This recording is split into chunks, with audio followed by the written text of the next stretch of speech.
Aadaa kana Eenyu siin jaalate? bayaan abdiin naan jaan abdiin muka tabeeti. Eessa magaalaan ta'e? Magaalaa Soqaati. Eessatti kan isa godhan? Magaaluma tana keessa. maal balleessite jaanii? Waa takka waan hin balleessan qabu. Areeda magarsite Oromoo jaanii. ta'uudhaaf. Oromoo ta'uudhaaf. Areeda fa'aa Ma magarsiisa. areeda kan magarsite jaanii. Baga arabaate akka waan of tuqnu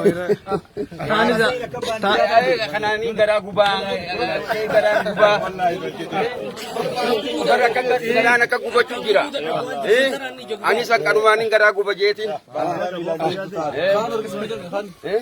Kuni madaa'ee barni dandamata malee ilaalu qilatti madaa'aa. funyoodhaan siidhanii funyoo akkanatti torta. Nam sadii.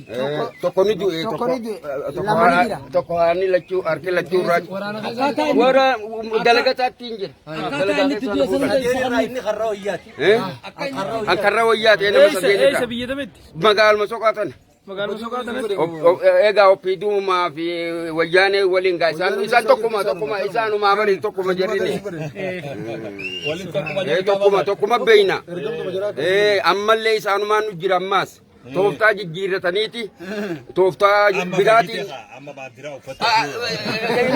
Baandiraa dirqiiniin uffadhe malee ammallee dubbachuu dandeenye. Dubbachuu qofa dandeenye wanni biraa sanurraa jijjiiramte hin jirtu. Rabbii galanni haa gahu. Dubbachuu qofa dandeenye. Uffachuu fi dubbachuu qofa dandeenye galanni rabbii haa gahu.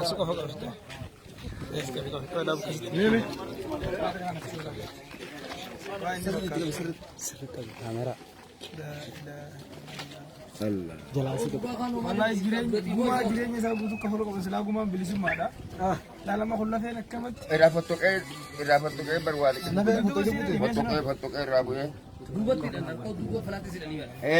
Bara harka duuba hidhaniiti akkana miila asirra ol hin deebisanii. Miilli himma ammallee na dhukkuba garuu. Barree barkunuun dandamane rabbee. Bineensummaa isaanii nama agarsiisa.